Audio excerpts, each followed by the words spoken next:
नमस्कार, सुस्वागतम. कसे आहात सगळे? मजेत ना? आणि मला माहिती तुम्ही सगळे हसताय, सगळे मजेत आहात, सगळे आनंदात आहात, कारण नवीन वर्ष सुरू झालेलं आहे आणि नवीन वर्षाची भेट म्हणून तुमचा आवडता कार्यक्रम मी पुन्हा एकदा घेऊन आलोय, ज्याचं नाव आहे चला हवा येऊ द्या. तर मंडळी, नवीन वर्षाच्या आमच्या पहिल्या भागाची सुरुवात सुंदर गणानं झालेली आहे आणि तुमच्या आता थोडक्यात लक्षात आलेलं आहे की आज मी कुणाला मंचावरती बोलावणार आहे, कारण त्यांचाच परफॉर्मन्स तुम्ही पहिल्यांदा पाहिला. खरं तर मराठी कलाकारांना जगभरामध्ये किती मोठं मानाचं स्थान आहे मंडळी, हे तुम्हा सगळ्यांना माहिती आहे. याचं एकच कारण आहे, ते म्हणजे सगळ्या मराठी कलाकारांना मराठी रंगभूमीचा वारसा आहे, मराठी रंगभूमीचा इतिहास आहे. याच रंगभूमीवरून आपल्या आगळ्या वेगळ्या कलाविष्कारानं जगभरात जे व्यक्ती पोहोचले, अशा 3 दिग्गजांना आज मी माझ्या कॅफेमध्ये आमंत्रित करणार आहे. एका व्यक्तीची भेट तुमची सुरुवातीला झालेली आहे, त्यांनाच पहिल्यांदा या मंचावरती मी आमंत्रित करतो. मराठी भाषा, मराठमोळी संस्कृती ज्यांनी आपल्या कार्यक्रमाच्या माध्यमातून घराघरात पोहोचवली आणि ज्यांच्या मराठी बाणा या कार्यक्रमाचे फक्त भारतातच नाही तर जगभरात प्रयोग झालेले आहेत, असे या कार्यक्रमाचे सर्व अशोक खंडे यांना या मंचावरती आमंत्रित करतो.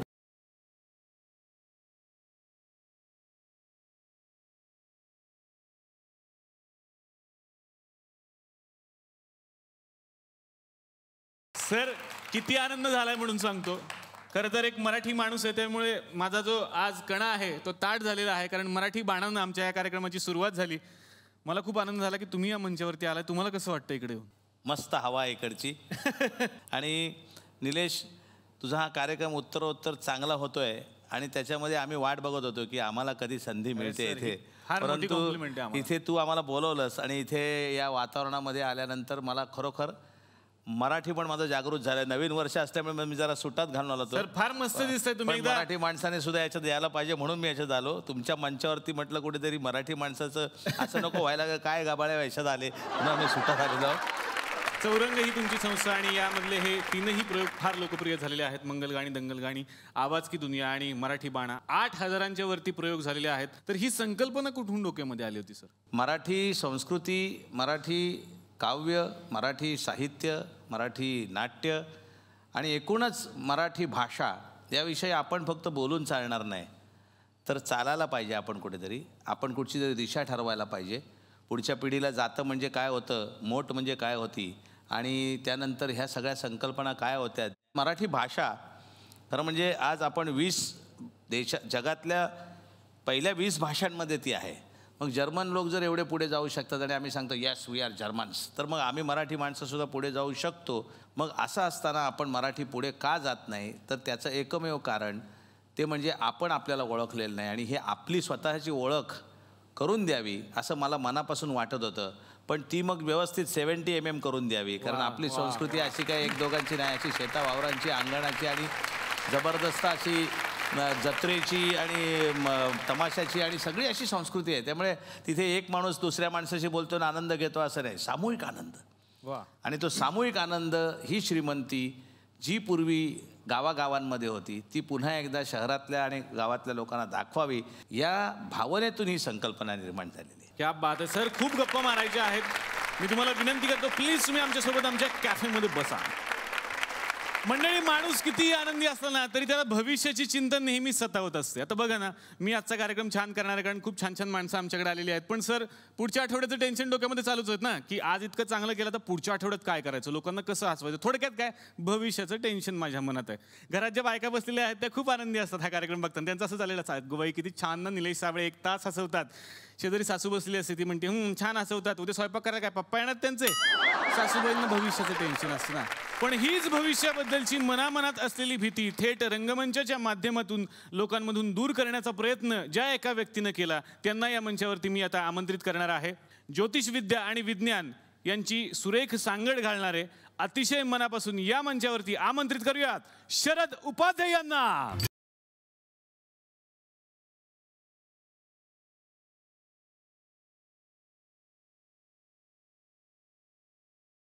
गुरुदेव दत्त. खरं तर कुठल्याही कार्यक्रमाची सुरुवात करताना टेन्शन असतं सर, आज मला आनंद आहे की मलाही थोडंसं भविष्य कळलंय आजच्या एपिसोडचं. इतकी चांगली मंडळी आलेत म्हणल्यावर एपिसोड तो छान होणार. एवढं भविष्य कळलं तरी बास आहे ना माझ्यासाठी. पण सर मनापासून स्वागत. कसं वाटतं इकडे येऊन? निलेशजी, कदाचित तुमचा विश्वास बसणार नाही. दत्त महाराजांना मी नेहमी प्रार्थना करायचो यांच्या कार्यक्रमात मला यायला मिळालं तर बरं होईल. क्या बात. पण मला कोण बोलवणार ना, मी काय आर्टिस्ट नाही, काय नाही. पण आमचे महाराज सगळी इच्छा पुऱ्या करतात. 2 कारणासाठी मला इथे यावंसं वाटलं. निलेशजी कधी खराटा घेऊन इंटरव्ह्यू घेत नाहीत, मोरपिस्स घेऊन घेतात. कसं बोलकं करावं समोरच्याला, बरोबर त्याची रहस्य काढून घ्यावी. आणि त्यांचं हसणं, मी मुलगी असतो ना यांच्याशी लगेच लग्न केलंच. आणि काल मी त्यांना सांगितलं तुमच्या हसण्यावर आम्हाला तुमची रहस्य कळले, नक्षत्रे कळले. अरे बापरे. त्यासाठी मला यावंसं वाटलं पहिली गोष्ट. सर मला धडकीच भरली आहे. सांगा सगळ्यांना तर माझी काय रास आहे. यांची रास आहे वृश्चिक नक्षत्र, अनुराधा, अत्यंत गोड नक्षत्र आणि फारच सुंदर. मला खूप भीती आहे कारण सगळं त्यांना माहिती आहे. त्याच्यामुळे मी काय विचारलं त्याच्यावरती ते नंतर काय सिक्सर मारतील हे मला नाही सांगता येणार आहे. पण अतिशय मनापासून स्वागत. आणि मी तुम्हाला विनंती करतो प्लीज सर आमच्यासोबत बसाल. मंडळी, परमेश्वराने ही सुंदर सृष्टी निर्माण केली, त्याच्यामध्ये वेगवेगळे प्राणी निर्माण केले. पण त्यामध्ये एकच असा प्राणी निर्माण केला जो छान बोलू शकतो. तो प्राणी म्हणजेच आपण सगळी माणसं, मनुष्य प्राणी. पण यातलाच एक मनुष्य प्राणी असा निर्माण केला त्याच्यामध्ये एक वेगळीच कला दिली देवानं. ती कला म्हणजेच थेट निर्जीव बाहुल्यांना बोलतं करण्याची कला. तुमच्या लक्षात आलं असेल थोडं थोडं मी कुणाबद्दल बोलतोय. आपल्या बाहुल्यांच्या विश्वामध्ये रमणारे अतिशय मनापासून या मंचावरती स्वागत करूयात रामदास पाध्ये यांचं. आणि ते फक्त एकटे आलेले नाही आहेत तर त्यांची पुढची पिढी ते आपल्यासोबत घेऊन आलेले आहेत. जोरदार टाळ्यांनी स्वागत करूयात त्यांच्या चिरंजीवांचं, रामदास पाध्ये आणि सत्यजित पाध्ये.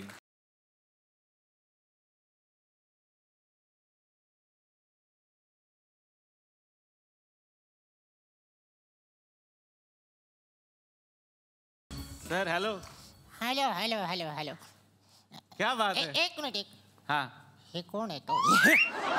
अरे अरे वाटतं काय बोलतो. अरे निलेशजी रागवतील. रागवतील नाही, राग आवरतील. जोरदार टाळ्या आमच्यासाठी. अरे यार मला माहिती नव्हतं सर तुम्ही एक पिढी घेऊन आलात. नातवाला घेऊन येणार. हे कोण आहे सत्यजित? मी हा, मी आहे छोटू सिंग. वले वले वले वले वले वले. छोटू सिंग यांनी एक वेगळी टोपी पण घातली आहे. टोपी नाही, टोपी तर याने पण घातली आहे तुषारने. अच्छा. आणि का घातली आहे माहितीये का? का? सगळी बुद्धी साठवून ठेवायला. सत्यजित आणि रामदास पाध्ये सर तुमचं मनापासून या मंचावरती स्वागत. आणि आज खरंच हा आगळा वेगळा एपिसोड आहे आणि नवीन वर्षाची ही ट्रीट आहे सगळ्या महाराष्ट्रासाठी असं म्हणायला हरकत नाही. कसं वाटतं इकडे येऊन? नाही, मला खूप खूप आनंद झाला. वेगळ्या जे आपले कलाविष्कार जे सादर करतात अशा वेगळ्या वेगळ्या माणसांना, दिग्गजांना तुम्ही बोलवलं. मी बाहुल्यांच्या सारखा अगदी लहान कलाकार आहे, लहान विश्वात रमणार आहे. पण या बाहुल्यांच्यावर मी खूप अतोनात प्रेम करतो. मी आणि माझी पत्नी अपर्णा, आम्ही दोघं मिळून प्रेम करतो. आणि त्याचं कारण माझे वडील, ज्यांनी अर्धवटराव आणि आवडाबाई ही पात्र निर्माण केली, त्याला जवळजवळ आता काही वर्षांनी 100 वर्ष पूर्ण क्या होणार. बात है, क्या बात है. मला वाटतं भारतात एखाद्या बाहुलीचं 100 वर्ष लोकांसमोर राहणं किंवा लोकांनी त्याच्यावर प्रेम करणं फार दुर्मिळ गोष्ट आहे असं मला. क्या बात है, क्या बात है. आणि हे खरंच खूप मोठं आहे आमच्यासाठी. आज तुम्ही या मंचावरती आलात, सत्यजितला घेऊन आलात आणि ही पुढची पिढी आहे. सत्यजित हे सगळं सांभाळतो. हे पाहून कसं वाटतं सर? मला खूप बरं वाटतं. खरं तुम्हाला सांगायला कदाचित आश्चर्य वाटेल, मी मेकॅनिकल इंजिनियर आहे. वा. आणि मला त्याहीपेक्षा आनंदाची गोष्ट अशी वाटते, माझा सत्यजित हा चार्टर अकाउंटंट आहे. आणि तरीही ते सोडून तो बाहुल्यांच्या व्यवसायात पडतोय. मला खूप आनंद झालेला. मी विनंती करतो प्लीज तुम्ही आमच्यासोबत बसा. आणि छोटू सिंग खुर्च्या कमी आहेत, तुम्ही मांडीवर बसा. मला यायचंय शरद उपाध्ये सरांकडे. राशी भविष्य यामुळे तुमची आम्हाला जास्त ओळख आहे, पण याची सुरुवात कशी झाली सर? मला कधी भविष्य आणि ग्रह बदलतात आणि ह्याच्यात इंटरेस्ट नव्हता. अच्छा. माणसं दुःख का भोगतात? अलीकडचं उदाहरण घ्या, आपले मुंडे साहेब एवढा प्रयत्न करून निवडून आले, किती आनंदात होते, एका झटक्यात संपलं सगळं.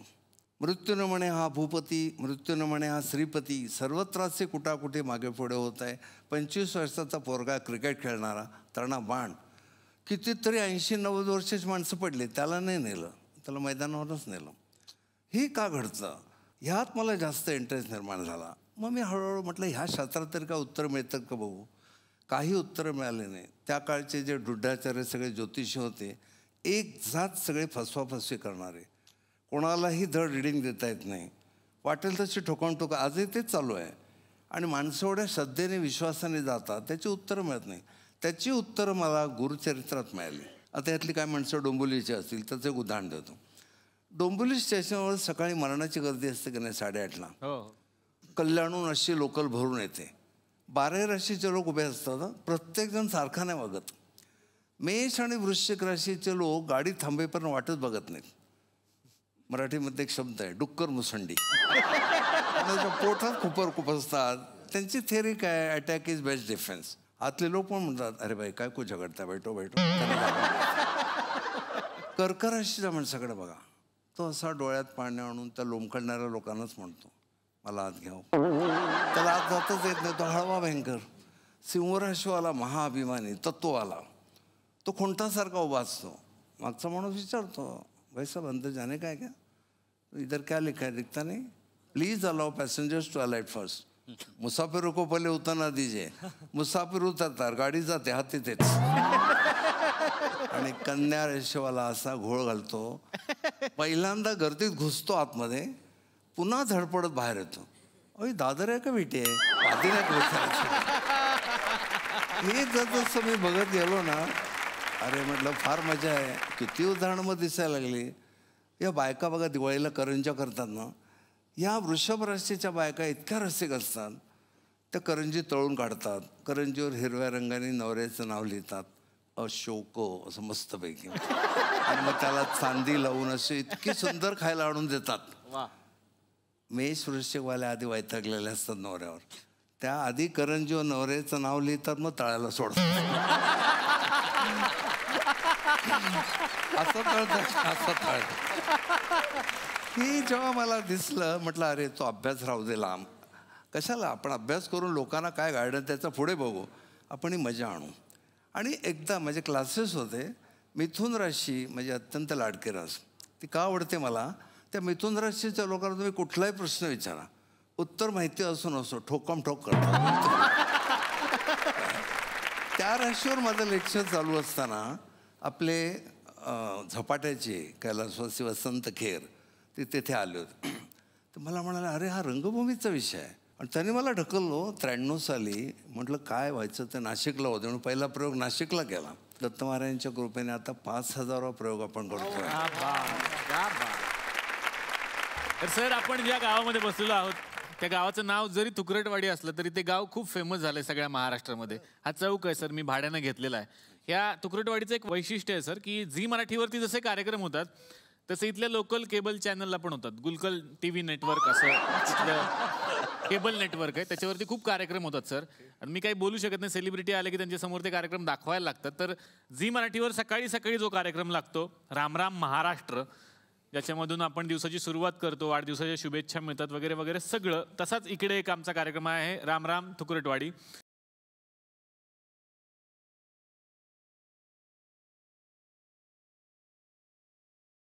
नमस्कार, मी राजहंस कारंडे. राम राम तुकरटवाडी या कार्यक्रमात मी तुमचं स्वागत करतो.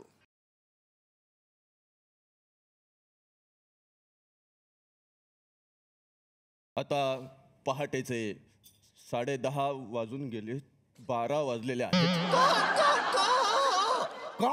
पण का कशासाठी हे सगळं का? कोंबडा होतो तुझ्या बापाने ठेवला आता 12 वाजता कोंबडा. तर बघूया आजचा दिनविशेष म्हणजे बघूया दिनविशेष. याआधी याच दिवशी काय काय घटना घडल्या. तर मोहितेंची सखू पाटलांच्या भिकूबरोबर पळून गेली आणि त्यांना टिकू नावाचा एक मुलगा झाला. जो आज कुशल बद्रिके नावाने ओळखला जातो. आपल्याला काही वाढदिवसाच्या शुभेच्छाही आलेल्या आहेत. आज बघूया कोणाकोणाचे वाढदिवस आहेत. आज फोटोही पाठवलाय त्यांनी. या छोट्या मुलाचा आज वाढदिवस आहे. यांना शुभेच्छा दिलेल्या आहेत त्यांच्याच काका काकी, मामा मामी, आत्या, बाबा, आई, मोठी आई, लहान आई, बाजूची आई, ह्या बाजूची आई, खाली राहणारी आई, वर राहणारी आई आणि पळून गेलेली आई. आता महिलांसाठी विशेष टीप. महिलांच्या समस्या असतात काही, त्या सोडवण्याचा आम्ही प्रयत्न करतो. इथे लिहिलेलं आहे की दूधवाल्याने दुधात पाणी मिक्स केल्यास काय करावे. म्हणजे अगदी अत्यंत घरगुती उपाय आहे हा. तुम्ही घरीही करू शकता. म्हणजे एका भांड्यामध्ये ते दूध घ्या, जंगलात जाऊन एक राजहंस पकडा, त्याला घरी आणा, त्याचं तोंड त्या भांड्यांमध्ये बुचकळा. राजहंस ते दूध शोषून घेईल आणि जे उरेल ते पाणी तुमच्या भांड्यात असेल. आणि जर दूध हवं असेल तर त्या राजहंसाला पिळा आणि ते पाणी घ्या.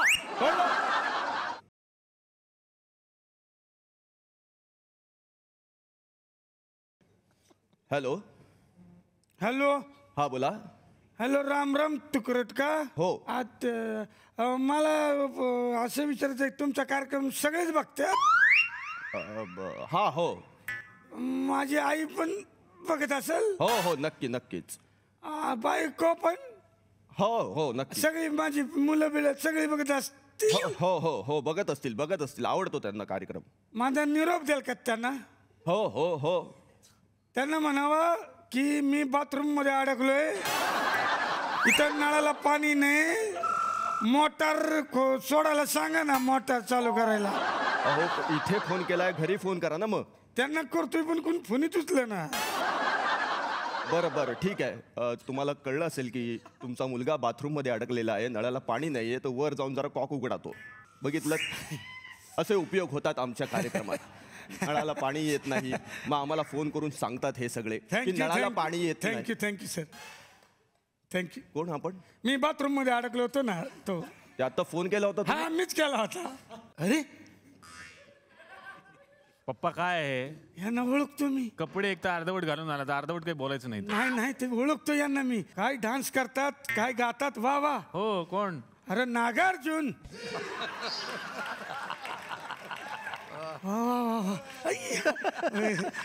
अरे बाबा, माझ्या लहानपणापासून ओळखतो यांना. कोण? पार्ले बिस्किटचा बेबी. अरे बापरा, काय रे तू?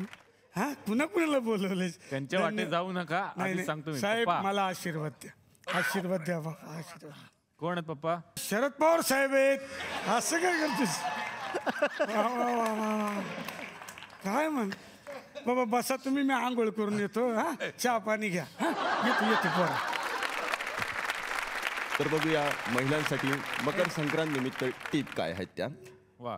पतंग घ्या, त्यावर तुमच्या नवऱ्याचा फोटो लावा आणि पतंग उडवा. नवरा गेला उडत या वाक्याचा फील घ्या. तर स्वागत करूया ज्योतिष भास्कराचार्य यांचं.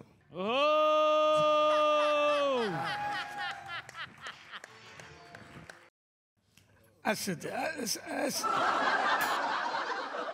जाम थंडी आहे रे इकडे.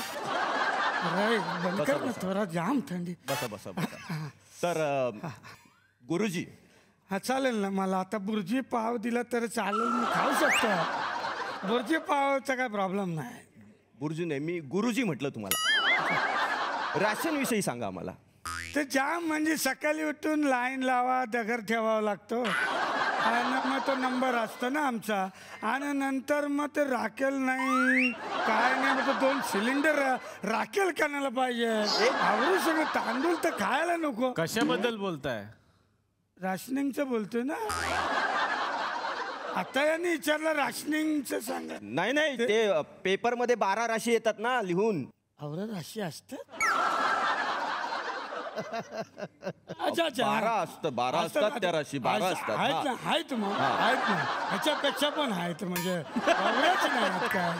म्हणजे बघ, आता वेगवेगळ्या देशातल्या वेगवेगळ्या प्रदेशातल्या राशी आहेत. आता तू तिकडे गेला ना गुजरातला, तिकडे एकच रास आहे. कुठली? दांडिया रास. आणि नंतर तू इकडे गेला ना कोकण मध्ये, हा. तर तिकडे एकच रास आहे. कुठली? आमरास. या आमचे दादा तिकडचे आमरास विचार. आणि नंतर तू इकडे गेला ना हे सातारा कोल्हापूर, तिकडे 2 राशी. 2 आहेत? हा. कुठल्या? पांढरा राशी आणि तांबडा राशी असं 2. आणि विदर्भाच्या साईडला गेलं ना तर 1 रास. एकच? हा. ती कुठली? तरास. आणि राहिला पुणा. पुण्याला गेलास की तिथं पण एकच रास आहे. कुठली? सारास बाग. पेपर मध्ये ज्या 12 येतात तेवढंच सांगा. ठीक आहे. तर पहिली रास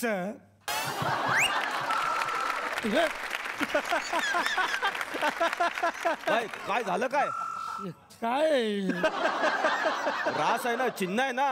हे चिन्ह आहे. हा कोणती रास आहे ही? हा. तर पहिली रास हा. बोकड रास. बोकड रास जी असतं ती व्हेज रास असत. व्हेजिटेरियन रास असत. कसं काय? या राशीची माणसं व्हेज खातात, म्हणजे पालापाचोला, हिरवं गवत असं खातात. कधी तुम्ही बघितलंय बोकडाला बुर्जी खाताना? नाही नाही नाही. आणले ते बुर्जीचं जाऊ दे, तुम्ही सांगा त्या राशीबद्दल सांगा असं जरा. काय नाही. मी राशी चक्र कार्यक्रमात एक जोक होता म्हणून बोलून घेतला. हा. तर असे शुभ दिवस असतात, अशुभ दिवस असतात. हा बरं, मग अशुभ दिवस कोणते आहेत यांचे? या राशीच्या अशुभ दिवस आहेत रविवार, गटारी आणि 31 डिसेंबर. शुभ दिवस कोणते आहेत? तर अख्खा श्रावण महिना शुभ. अख्खा. तिथं काहीच नाही, नॉनव्हेज नाही, काय नाही. कधी ऐकला बोकर आणि बुर्जी खाल्लेलं? नाही नाही. पण ते येणार, ते असं येणार. काही थांबा, हा. नाही. मी आपला नाही joke- ते येणार. हा. पण मला सांगा, या राशीच्या व्यक्तींनी कोणत्या राशीच्या व्यक्तींबरोबर लग्न करावं किंवा करू नये? हा. आता ही जी बोकर रास आहे, हा. त्या बोकर राशीच्या बाईनं सिंगम राशीच्या माणसाची लग्न करू नये. सिंगम? हा. सिंगम? सिंगम नाही का? सिंगम. अहो, सिंगम नाहीये, ते सिंह रास आहे ती. हे तुमच्यात, आमच्या सिंगम. अच्छा, का करू नये लग्न? खाईल ना तो तिला. असं का? तर आता दुसरी रास गोरा. काय काय? गोरा आहे. घोडा नाहीये. घोडा आहे का तो? शिंग आहेत. हा. तर दुसरी रास बैल. जो माणूस बायको समोर सतत मान हलवतो तो बैल राशीचाच असतो.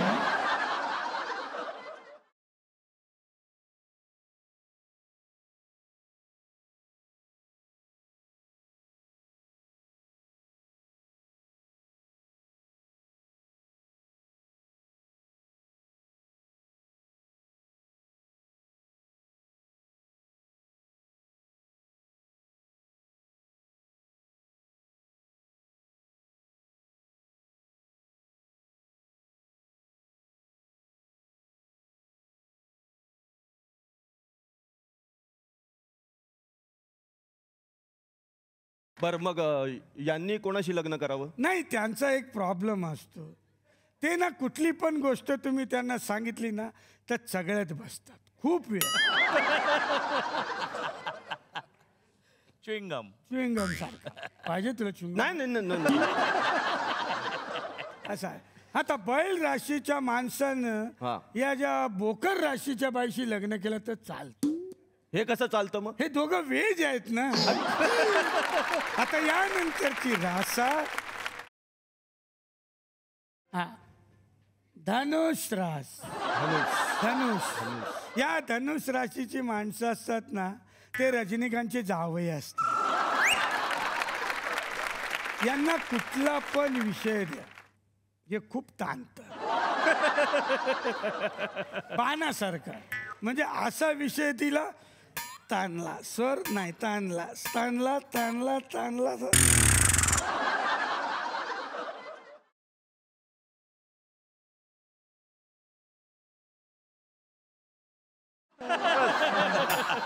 ते फाटेपर्यंत आणतात ना.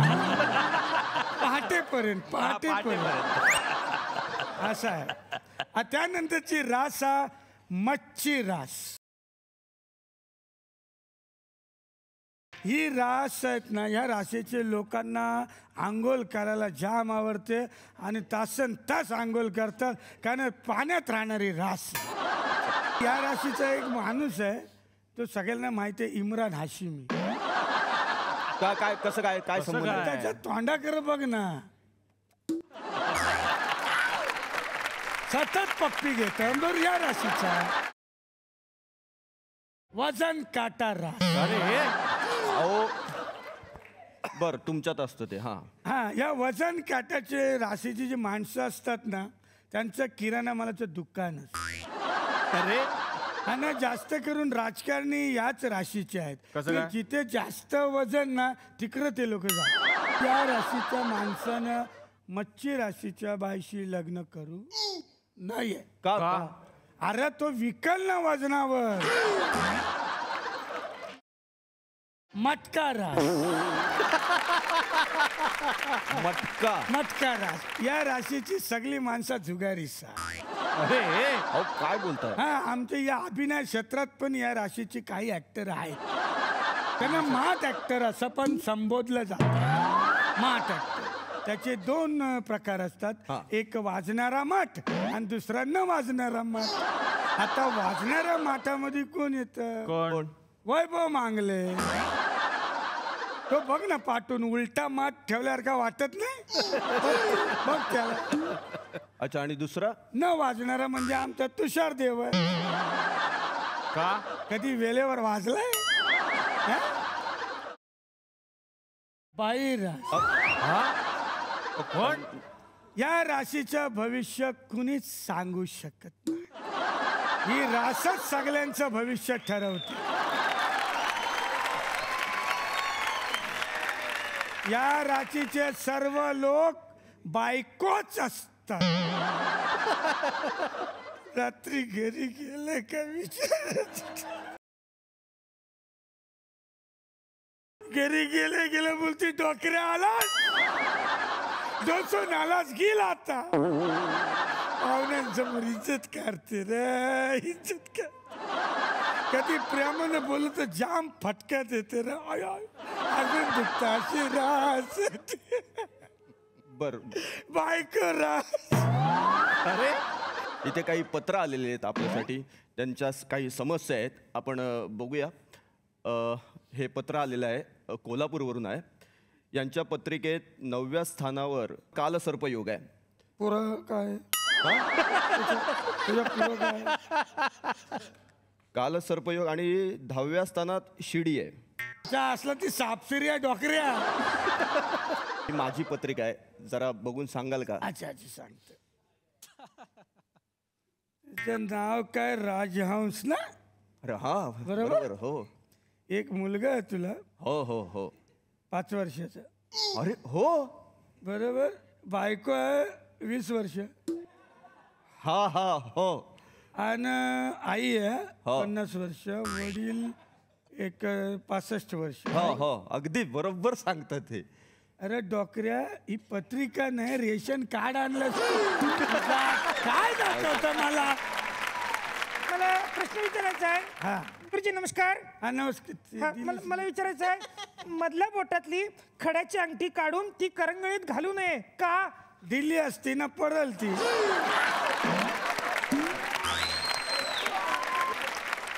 वा सर, बरोबर आहे तुमचं. सर मला विचारायचं आहे, नीलम वापरण्यापूर्वी काय तिच्यावरती संस्कार करावेत? कसं आहे ना, नीलमला आधी पटवायचं, मग फिरवायचं, आणि नंतर आपल्या जसा पगार पाणी आहे ते बघून संसार करायचा. सर मला विचारायचं आहे, अंगठीतला जो खडा असतो तो खरा किंवा खोटा कसा ओळखायचा? हे बघ, कसं आहे ना, ओरिजिनल असेल तर खरा आणि डुप्लिकेट असेल तर खोटा. माझ्या हातात पैसे टिकत नाहीत. मग खिशात ठेव ना.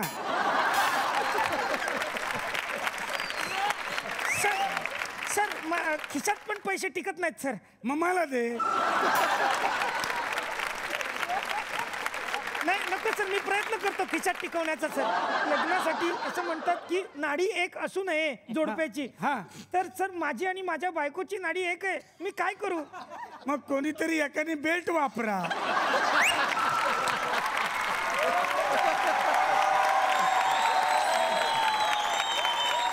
तुम्ही इतके सुंदर गाता, इतके सुंदर नृत्य करता, दिग्दर्शक तर तुम्ही आहातच. मग या सगळ्याची सुरुवात कशी झाली सर? या क्षेत्रात कसे आलात तुम्ही? क्षेत्रात आवड लहानपणापासून होती.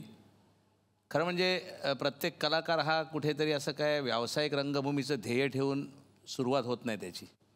त्याला जे वातावरण मिळतं, आमच्या गावाकडचं जे वातावरण आहे, जत्रांमधलं, तमाशांमधलं, आणि खास करून मला असं वाटतं की आमच्या घरामध्ये ललित नावाचा जो प्रकार आहे त्याचं 3 पिढ्यांपासून आमच्या घरामध्ये त्याचं हे आहे. म्हणजे लहानपणी आमच्या गावी आमच्या अंगणातच ललिताच्या तालमी व्हायच्या दसऱ्याच्या वेळेला.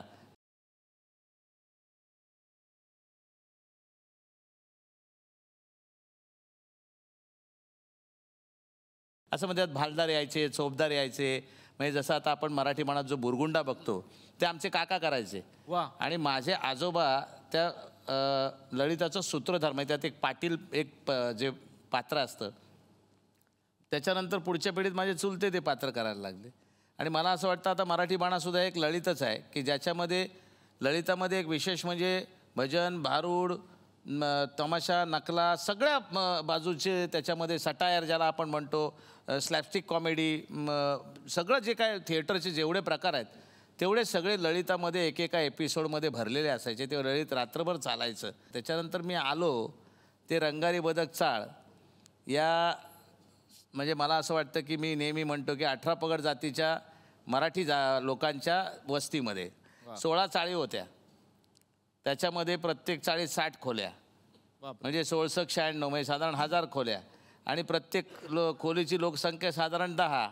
10,000 लोकसंख्येच्या वस्तीमध्ये विदर्भापासून, मराठवाड्यापासून, कोकणापासून, तलकोकणचा वेगळा, काय म्हणता आमच्या नालाला काय पाणी येईल ते वेगळे, ते मालवणी वेगळे, घाटी वेगळे, घाटावरचे सुद्धा काय हो भाऊ ते नाशिकचे वेगळे, अहो शिस्तीत जाऊ द्या हो, ते कोल्हापूरचे वेगळे. हे सगळं लहानपणापासून केल्यानंतर गणेशोत्सव, नवरात्रोत्सव जे तिथे जे ह्या कामगार भागामध्ये फार चांगलं प्रबोधन होत होतं.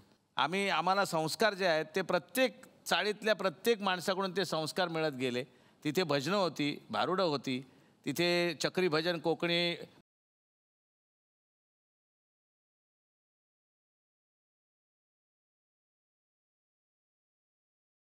हा जो प्रकार आहे हा थोडासा कोकणातल्या भजनाचा आहे. त्याच्यानंतर मग हा घाटावरचा प्रकार आहे. म्हणजे भारुडाचा प्रकार तिथे त्याच्यामध्ये मी कृष्णाचं पाठ करायचो पहिल्यांदा. मला काय अट्रॅक्शन माहिती आहे, ते चक्र फिरवायला मिळायचं. मागे बटन घातलं ना की ते चक्र फिरतं. याच्यामध्ये मला असं वाटतं मी प्रचंड काहीतरी मोठं करतोय. त्याचं मी म्हणून कृष्णाची भूमिका करायचो. अनेक तिथे पॉलिटिकल पार्ट्या जे होत्या, म्हणजे पर्टिक्युलरली कम्युनिस्टांच्या पार्ट्या होत्या.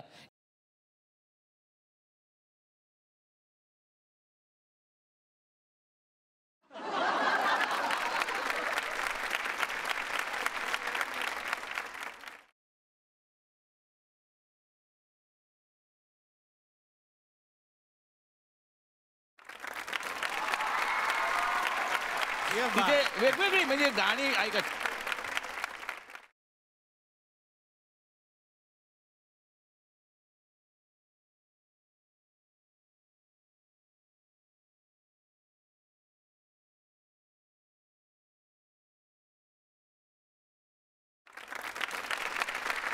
रंगारी बदक चाळीमध्ये मला आचार्य यात्रेंची भाषणं ऐकायला मिळाली, यशवंतराव चव्हाणांची भाषणं ऐकायला मिळाली.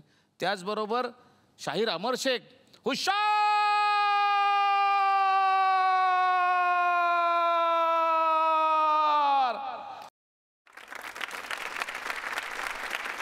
काय सुंदर रे. असं ते अजून आठवत आहे सगळं. बालकराम मुरळीकर म्हणून पार्टी होती, अतिशय छान अप्रतिम असे कोळी नृत्य ते करायचे. समुद्रकिनारा जिथे जिथे लाभलेला आहे तिथे तिथे पाणी जरी खारं असलं तरी त्या नारळामध्ये जी गोडी आहे ती त्या समुद्रकिनाऱ्यावरच्या लोकांमध्ये उतरली आहे, खास करून कोळी लोकांमध्ये उतरली आहे. पहा कशी ती. क्या बात है.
आता मी वळणार आहे पाध्ये सरांकडे.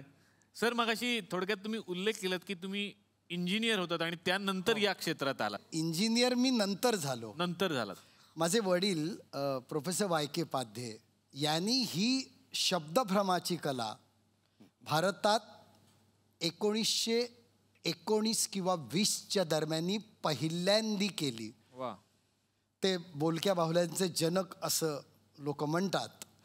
तर बाहुल्यांची कला अर्धवट आवडाबाई ही आमच्या घरातच होती. आणि काय माहिती आहे का, जशी माझी भावंड होती, मला 2 भाऊ 2 बहिणी होत्या, तशीच मला ही अर्धवट आवडाबाई वाटायची. हो, लहानपणी मला कळायचंच नाही की ती माणसं आहेत का बाहुल्या आहेत म्हणून. माझे वडील आरशासमोर प्रॅक्टिस करायचे, रियाज करायचे आणि मला कुतूहल वाटायचं कसं बोलतात. आणि एक दिवशी प्रॅक्टिस करता करता कुठे आत गेले आणि मी अर्धवट आवडाबाईंशी बोलायचा प्रयत्न केला. अर्थात ते माझ्याशी बोलले नाहीत. वडिलांना म्हटलं माझ्याशी नाही बोलत, तुमच्याशी कसं बोलतात. वडिलांनी मला सांगितलं की अरे त्या बाहुल्या आहेत, त्या बोलत नाहीत, ती एक कला असते. मग मी विचारलं माझ्याशी बोलतील त्या. अरे मग तू शिकलास तर बोलतील.